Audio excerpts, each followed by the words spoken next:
Shalom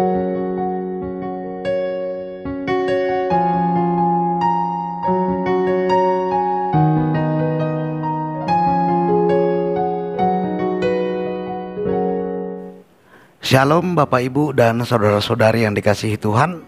Pada saat ini kita akan mendengar serta merenungkan firman Tuhan dari Injil Lukas pasal 15 ayat 11 sampai ayat 32. Sebelum kita mendengar serta merenungkannya, mari kita berdoa. Damai sejahtera-Mu yang melampaui akal pikiran kami manusia ya Bapa, itulah yang kami persilahkan pada saat ini, menguasai serta menaungi hati pikiran kami. Sebab pada saat ini kami ingin mendengar serta merenungkan firman-Mu. Amin.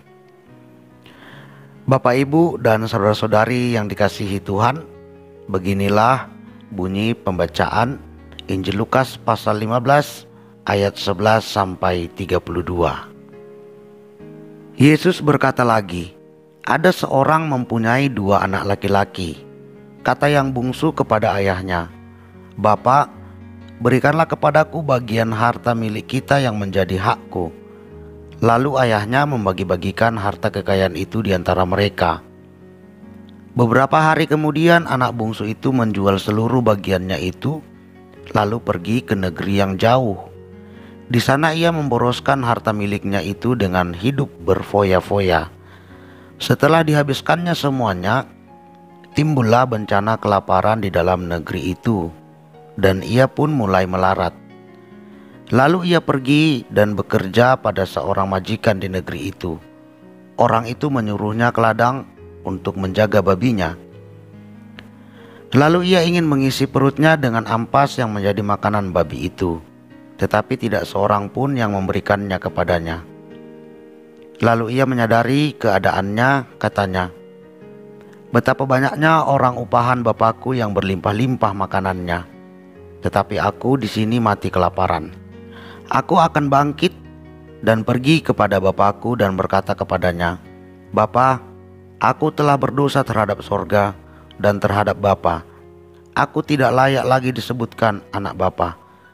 Jadikanlah aku sebagai salah seorang upahan Bapa."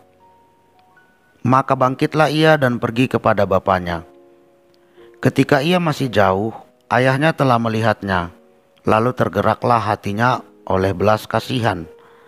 Ayahnya itu berlari mendapatkan dia, lalu merangkul dan mencium dia. Kata anak itu kepadanya, "Bapa, aku telah berdosa terhadap sorga dan terhadap Bapa. Aku tidak layak lagi disebutkan anak Bapa." Tetapi ayah itu berkata kepada hamba-hambanya, "Lekaslah bawa kemari jubah yang terbaik. Pakaikanlah itu kepadanya dan kenakanlah cincin pada jarinya dan sepatu pada kakinya. Dan ambillah anak lembu tambun itu, sembelihlah dia dan marilah kita makan dan bersukacita. Sebab anakku ini telah mati dan menjadi hidup kembali. Ia telah hilang dan didapat kembali." Maka mulailah mereka bersukaria.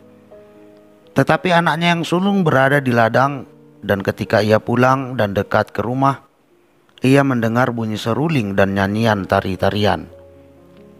Lalu ia memanggil salah seorang hamba dan bertanya kepadanya, "Apa arti semuanya itu?" Jawab hamba itu, "Adikmu telah kembali dan ayahmu telah menyembelih anak lembu tambun, karena ia mendapatnya kembali dengan sehat." Maka marahlah anak sulung itu dan ia tidak mau masuk. Lalu ayahnya keluar dan berbicara dengan dia.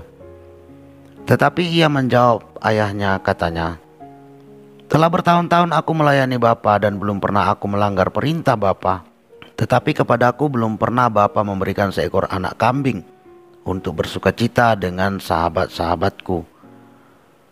Tetapi baru saja datang anak Bapa yang telah memboroskan harta kekayaan Bapa bersama-sama dengan pelacur-pelacur. Maka Bapa menyembelih anak lembu tambun itu untuk dia." Kata ayahnya kepadanya, "Anakku, engkau selalu bersama-sama dengan aku, dan segala kepunyaanku adalah kepunyaanmu. Kita patut bersukacita dan bergembira karena adikmu telah mati dan menjadi hidup kembali. ia telah hilang dan didapat kembali. Amin. Bapak, Ibu, dan saudara-saudari yang dikasihi Tuhan, yang menjadi tema firman Tuhan ini untuk kita dengar serta kita renungkan yaitu sikap Tuhan terhadap orang yang bertobat. Bapak, Ibu, dan saudara-saudari, perumpamaan tentang anak yang hilang adalah perumpamaan ketiga yang dikatakan oleh Tuhan Yesus untuk menjawab orang-orang Farisi dan ahli-ahli Taurat yang pada waktu itu bersungut-sungut tentang tindakan Tuhan Yesus yang menerima, mengajar, serta makan bersama dengan para pemungut cukai dan orang-orang berdosa. Melalui perumpamaan ini, Tuhan Yesus hendak menegaskan dua hal kepada mereka dan kepada semua orang yang menyaksikan kebersamaannya dengan para pemungut cukai dan orang-orang berdosa tersebut.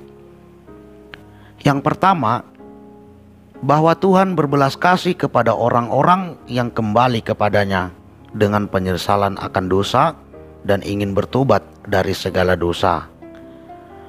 Tuhan akan menyambut orang itu dengan sukacita dan akan menghidangkan segala yang baik kepada orang tersebut. Sebab setiap orang yang berdosa, berdosanya itu kepada Tuhan, bukan kepada manusia atau kepada makhluk lainnya.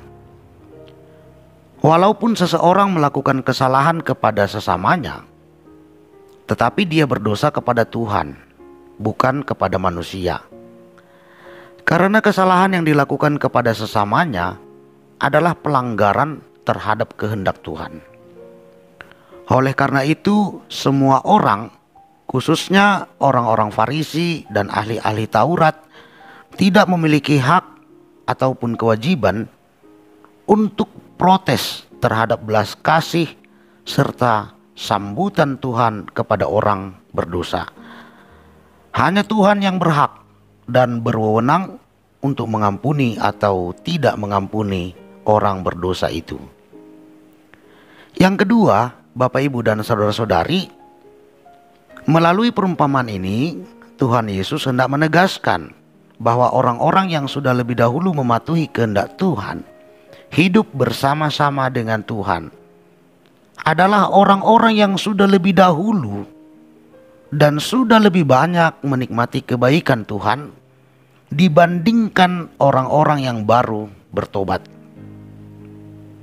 Jadi orang-orang yang sudah lebih dahulu mematuhi kehendak Tuhan, hidup bersama dengan Tuhan, tidak perlu berkecil hati, kecewa atau cemburu ketika mengetahui atau melihat bagaimana kebaikan Tuhan kepada orang berdosa yang baru bertobat. Sebab tiap-tiap orang tidak berhak dan tidak berkewajiban untuk kecil hati dan kecewa kepada Tuhan, serta tidak layak untuk cemburu kepada sesamanya yang menerima sambutan yang baik dari Tuhan. Jadi dari kedua hal yang ditegaskan oleh Tuhan Yesus melalui perumpamaan ini, Bapak, Ibu, dan saudara-saudari, yang pertama, marilah kita bertobat, berbalik kepada Tuhan dengan penyesalan akan dosa yang pernah kita lakukan dan dengan keinginan untuk bertobat dari segala dosa kita. Sebab Tuhan berbelas kasih dan menyambut setiap orang yang bertobat dengan sambutan yang baik. Jika kita bertobat serta hidup menurut kehendak-Nya, maka kita akan menikmati segala kebaikan dari Tuhan. Yang kedua, jika kita sudah lebih dahulu mematuhi kehendak Tuhan, hidup bersama-sama dengan Tuhan, berada di dalam persekutuan orang-orang yang percaya kepada Tuhan, marilah kita bersukacita atas pertobatan sesama kita. Jangan kita merasa bahwa kita sudah benar, sementara sesama kita yang baru bertobat harus dihukum. Baiklah kita tidak berkecil hati dan kecewa kepada Tuhan, tidak menganggap Tuhan tidak adil atau cemburu atas kebaikan Tuhan kepada sesama kita yang baru bertobat. Sebab kita tidak berhak dan tidak berkewajiban untuk menjadi hakim atas sesama kita. Kita tidak berhak dan tidak berkewajiban juga untuk berkecil hati serta kecewa kepada Tuhan. Karena Tuhanlah hakim kita semua. Sebab hanya kepadanya lah kita berdosa. Tuhanlah sumber hidup dan sumber segala yang baik untuk semua orang. Bapak, Ibu, dan saudara-saudari yang dikasihi Tuhan, jika kita masih keberatan terhadap kebaikan Tuhan kepada sesama kita yang baru bertobat, kita berkecil hati serta kecewa kepada Tuhan, dan kita cemburu atas kebaikan yang diberikan Tuhan kepada orang-orang yang baru bertobat, maka sesungguhnya sikap itu menunjukkan bahwa kita belum benar-benar bertobat. Sekalipun kita sudah lebih dahulu hidup menurut kehendak Tuhan, kita hidup bersama dengan Tuhan, kita masuk dalam persekutuan orang-orang yang percaya kepada Tuhan, kita rajin beribadah kepada Tuhan. Tetapi kalau kita masih merasa bahwa kita berhak seperti menjadi hakim atas sesama kita yang berdosa, kita juga berkecil hati, kecewa kepada Tuhan.